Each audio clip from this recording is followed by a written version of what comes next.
Has Mojtaba Khamenei's growing pressure forced a shaken Trump administration into desperate new wartime measures? Could U.S. troops soon be ordered to surrender their personal cell phones as the Iran conflict intensifies? Is Iran turning American soldiers' own phones into a powerful tool to hunt down U.S. military bases? Are Trump's forces across the Middle East now preparing for an unprecedented digital blackout? No phones. No signals. No mistakes. The U.S. is now bracing for what officials fear could become Iran's newest digital hunt. According to CENTCOM, Iran may be monitoring publicly available videos and online content to identify American military locations and troop activity across the Middle East. The commander of U.S. Central Command warned that cell phone footage captured by service members could unintentionally provide Iran with valuable targeting information. Admiral Brad Cooper said Iranian forces can review photos, videos, and online reactions posted by American troops to better understand the outcome of their attacks. Cooper cautioned that information freely available online could ultimately endanger both American service members and civilians living near U.S. military facilities. Admiral Brad Cooper said, and I quote, "Iran is benefiting from being able to see the success or failure of its strikes in near real time by searching news reports or online posts by journalists referencing reactions, photos, and footage from the cell phones of our troops. The direct, unavoidable cost of this open-source intelligence could be measured in the lives of American service members and civilian residents in targeted Gulf countries." Unquote. According to Reuters, some American troops deployed across the Gulf region could soon be required to hand over their personal mobile phones. Sources say personnel stationed in Jordan have already been informed that restrictions on personal electronic devices may soon be implemented.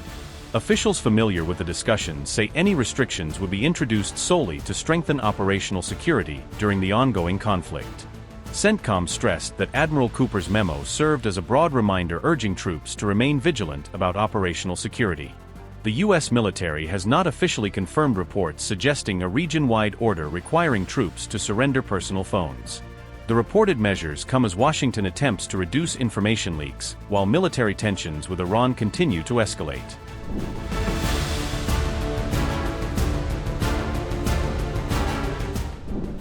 A video recorded by an American service member showed troops rushing toward bunkers during Iran's missile attack on a U.S. base in Jordan.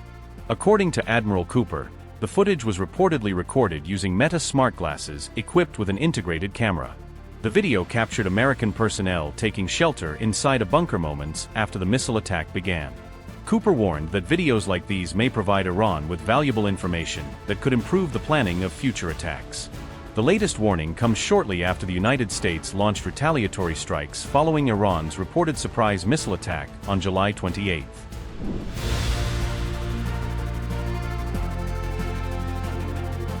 After meeting Netanyahu, President Trump orders a fresh wave of military strikes on Iranian targets.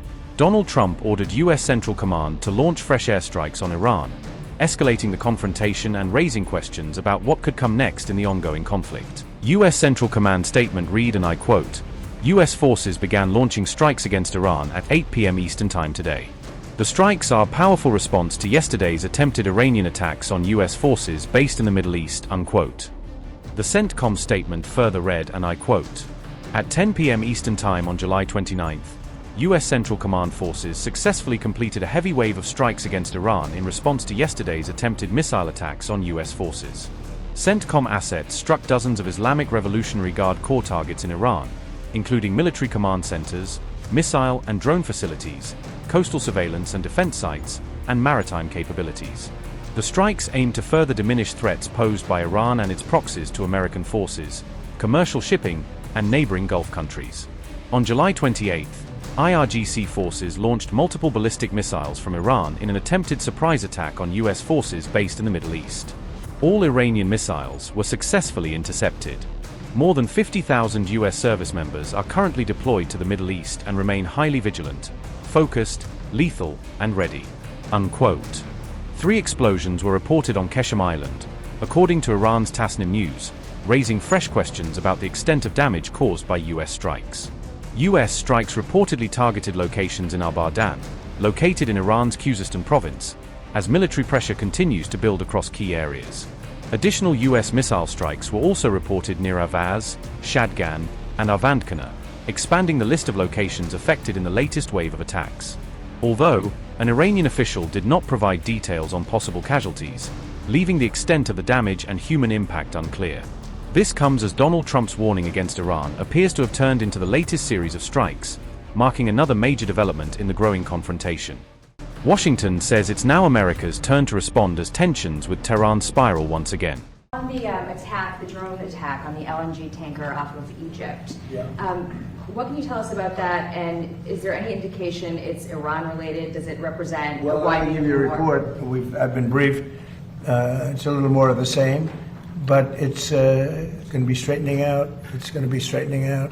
In the meantime, we're going to be hitting them very hard because it's our turn to hit them. They know it's coming. They're asking us not to do it, but they tried shooting it last night. So we had 5 rockets shot going 8,500 miles an hour, and all 5 rockets were knocked down to the ground. But they nevertheless took a shot, so it's our turn. And we'll see if we get there with an agreement at some point, but we're going to hit them very hard. Iran reportedly fired first, prompting President Trump to authorize immediate retaliatory strikes. Trump's retaliation campaign begins with firepower after reports claimed Iran launched 5 missiles.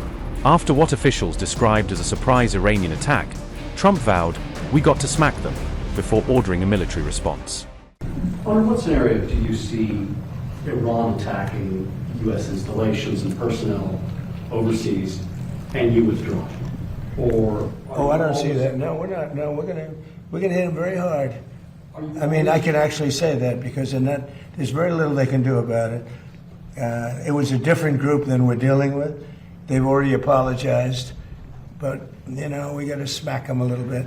Mr. President, what's going to hit back when they strike?